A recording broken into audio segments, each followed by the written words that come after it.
up, Gato Squad? Welcome back to the channel. My name is Elias, and if you are new here and want daily car content, consider subscribing. So, as you see in the title of the video, we're going to go over why I did not buy a Golf R. So, the Golf R, great car. I almost bought it actually before I bought the Sport Hatch. I wanted something, more luxurious and more comfortable. I thought that's what I want anyway. So, I went and test drive one. This was about a year ago, and it was a really good car, and it still is a very good car. But I bought the Type R instead of the Golf R. Let's talk about why. So we're shopping for the Volkswagen Golf R. So we're going to go to their website, take a look. Let's go to the models. Let's go to all-wheel drive and Golf R. Let's build our own as we usually do. Let's build it. It's the only option. It already starts at $39,000, but we'll see where we get it up to. So this blue actually looks really nice. I've seen it in person. It's really good, but it's kind of subdued, which is, people that are buying this car want a subdued, color. They want to kind of be stealthy and blend in. But for me, I think I'd probably get it in red. So a little bit more of an eye popper. What do you guys think? Now for the interior, there's only one option. Transmission, or two options. The automatic is actually really good. It makes the car go actually faster, 0 to 60, as you can get launch control, and it's a very good transmission. But you know me, I'm going to pick the manual. As far as accessories go, there's not really here that I would really want, not immediately anyway. So we're just going to skip over that, and that's it. So we got $40,195, including destination. I've seen deals go for around $38, $39 easy. It could be even lower than that.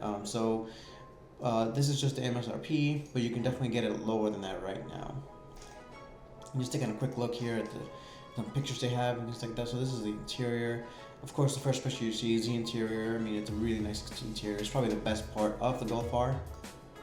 Really nice. Look at that thing.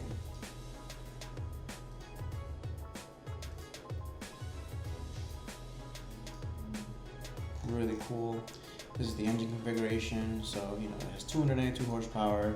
The gas mileage is okay. It's something to write home about, but it's basically on par with the Type R. If anything, the Type R's miles per gallon is a little bit better. All right, so that's pretty much it.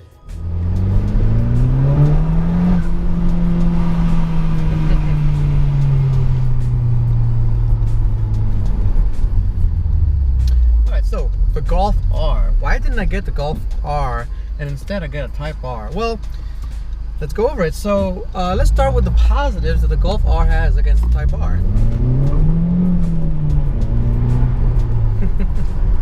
So, the Golf R. Now, I test drove the Golf R about a year ago, back when they had some really nice incentives for the Golf Rs. It was actually a really good bargain. They MSRP for close to around $40,000, as you guys saw there. But back then, I don't know about now, but back then you can go to the dealership, you could have gotten one for around 38-ish out the door, basically. Not out the door, so plus taxes and all that stuff, but 38 for a really nice Golf R was actually a pretty good deal. So I went and test drove one, and I was really impressed. The first thing that you get really impressed with is, of course, the interior.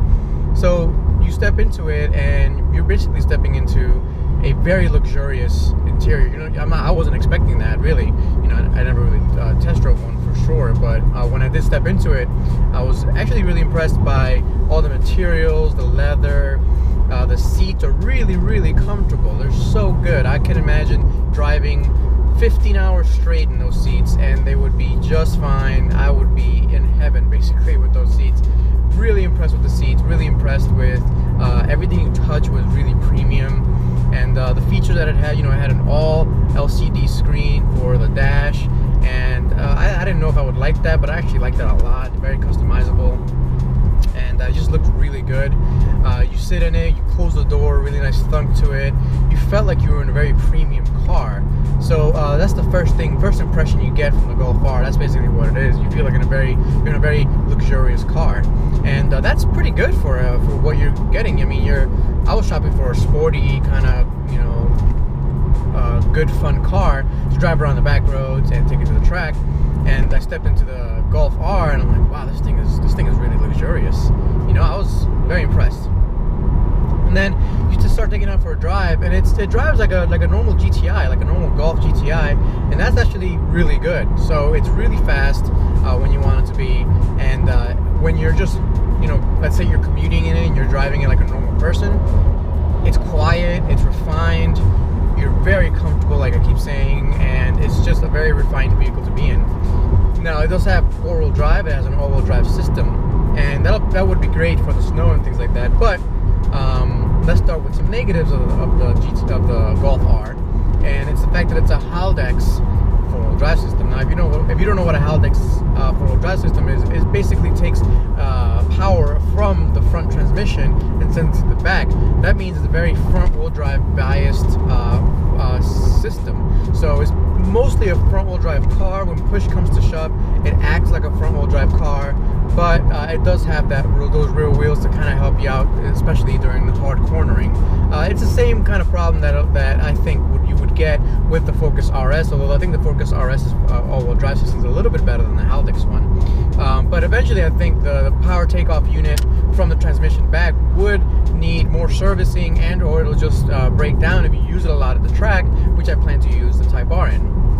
So that was kind of a positive and a negative with the four-wheel drive system. So as you drive it along, you really do feel the power. It's very fun, and the car feels pretty nimble. But another negative that the Golf R has compared to the Type R is the fact that it weighs around 3,500 pounds, and the Type R weighs 3,100 pounds. So that's about 300 pounds difference there between the Golf R and the Type R.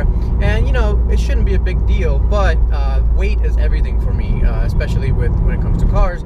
I like lightweight cars. I like the S2000. I like any lightweight car that you can think of. I like all the Lotuses. They're all very lightweight. I wish I can get a Lotus Elise. It's not in my budget, unfortunately. So I really wanted something more lightweight. But the thing is, the Golf R does feel nimble. It feels great. But then you start really pushing it on the back roads, and I took a nice test drive when I test drove it, and I was pushing it around, and then it starts to kind of fall apart. You could tell that it was designed more for a comfortable commute, a comfortable fast commute. Don't get me wrong. But you can kind of tell that, once you start really, really pushing it, you're going to want to do some upgrades. Mainly, you're going to want to do some brake upgrades. The brakes kind of felt a little spongy after some hard use. And yes, I did I took a nice ride, because I was this close to buying that too. I was back in the Sport Hatch days. It wasn't when I was shopping for the Type R. It was back last November. So I took it for a nice long test drive by myself, and it was really impressive, except when you started to push it, it really started to fall apart. And I knew I was going to take this car to the track, so I don't think the Golf R is the best track day car. I think it's honestly, if all I wanted to do was have a nice commuter car that I'd be using every day through the winter, through the summers, and just use it and use it and use it, I would definitely take a second look at that Golf R. Now, the other thing that kind of turned me off on the Golf R was the fact that it's kind of not exciting looking. So taking a look at the Golf R on the outside, it looks fun if you really take a close look at it. For a car enthusiast, I can kind of tell when it's a Golf R and when it's not. You can kind of tell with the bigger wheels and the R badging sometimes, and the slightly more aggressive front end look. But otherwise, it just looks like a regular Golf. And actually, some people really like that about the car. They like the fact that it's a very toned down, not a very loud car. But I kind of wanted something to match my personality. I'm outgoing, obviously, so I kind of didn't match up to my personality that well. So I was like, it was a great car, and if I wanted something kind of quiet and kind of stealthy, if I was going for that stealthy look, that Golf R is hard to beat, because the RS is an extremely loud car. Looking at it, it looks really aggressive. The Type R, obviously, extremely aggressive. But the Golf R, very quiet, very reserved kind of look. So we all gotta appreciate that we're living in a hot hatch paradise right now. We didn't have this level of choice in terms of hot hatches for a very long time. We basically never had this level of choice in a hot hatch forever, and I think we should all be happy that we have this amount of choice. So to close it up here, I think the Golf R was a great car.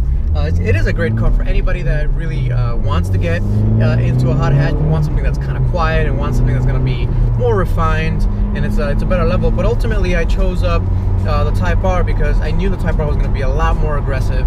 I knew it was going to be a lot more exciting on the back roads. And not that the Golf R isn't exciting. Like I said, the Golf R is a great car. You know, if I haven't said that, I think it's a great car. It's a great car for the money. But for $2,000 or $3,000 more than the Type R, I really needed to beat the Type R on basically everything. And four-wheel drive system, yeah, it has it, but it wasn't really a good selling point because it was a Haldex system, and I'm not really a big fan of the Haldex system. If I was going to get a four-wheel drive car, I would probably lean towards a Subaru four-wheel drive. They know what they're doing with their all-wheel drive systems, so I would kind of lean towards that. But if I really wanted something quiet that I could commute in every day and something that I could have fun in during the weekends, maybe take it out for a little back road driving every once in a while, use it in the winter, things like that, the Golf R would be a great choice. But like I kept saying, the Type R is just that much more exciting, that much more agile, really. You know, it's more responsive to driver input. You know, I turn the wheel a little bit and it goes exactly where I want it to go when I want it to go, and it does exactly what I expect it to do, pretty much at any range of the performance level. You know, driving it at the track, I knew exactly what was gonna happen before I did it. You know, if I took a turn too hot, I knew it was gonna understeer a little bit, and I expected that, and it did really, really well. What I didn't really expect with the Type R was that the back end would play around a little bit. I'm really happy it does that. I'm still really happy it continues to do that during the rain, storms, you know, pretty much in any performance envelope. The Type R really loves to play around. And that's something that was kind of missing from the Golf R. Alright guys, so that's the reason why I got the Type R over the Golf R. If you have any questions, please let me know in the comments below. If you haven't yet, please go ahead and subscribe, and I'll catch you guys next time. Peace out.